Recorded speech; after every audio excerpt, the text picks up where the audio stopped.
Thanks for joining me on another episode of The Books That Matter. Today the book I'll be discussing is The Souls of Black Folk by W.E.B. Du Bois.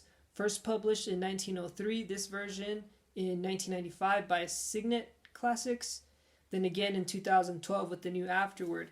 This book is a collection of 14 essays or chapters that all begin with a piece of music and a hymn or a poem. And so what you heard me play is from the chapter entitled Of the Dawn of Freedom. And that's a very interesting chapter because Du Bois looks at the period of Reconstruction, which was when the government had to figure out what it was going to do with all these newly freed people that had been in bondage. And so he writes about the Freedmen's Bureau, which was a government-funded organization that was created to, help integrate Black people into the economy and into society. And he writes about the Bureau's successes with the creation of schools, but also about its failures. And basically, at the end, it was gutted and defunded, and Jim Crow reigned supreme.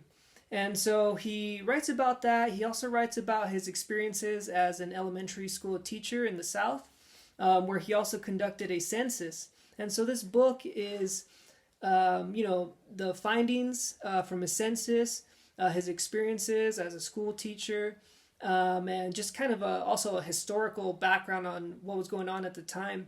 And but also where this book really shines, I think, is the way he writes about the families that he met when he was teaching there and conducting his census, their hardships, and their accomplishments, their dreams, their hopes, their how their relationships played out.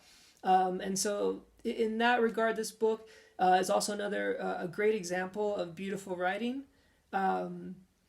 This book in particular is a seminal work, a sociological work, where Du Bois employed the scientific ways of gathering data, and so he really kind of showed what sociology could do in that regard. And so I also wanted to read to you the end of one of the chapters, I think called "Of Progress," or something to do with progress, and he's talking about his time when he went back to visit. And this one family in particular, who he had a student from there, her name was Josie, and everyone had all the hope for her in the world. And when he goes back, to find out what became of them, he learns that she had actually died.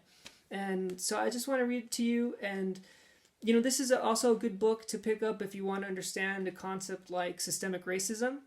How it is that we came to this current situation that we are in. And so highly recommend this book. It's a great book when it comes to sociology and also just in general. So let me go ahead and just read this to you, and I'll say goodbye. So it goes like this. My journey was done, and behind me lay hill and dale and life and death. How shall man measure progress there where the dark-faced Josie lies? How many heartfuls of sorrow shall balance a bushel of wheat? How hard a thing is life to the lowly, and yet how human and real. And all this life and love and strife and failure, is it the twilight of nightfall or the flush of some faint dawning day?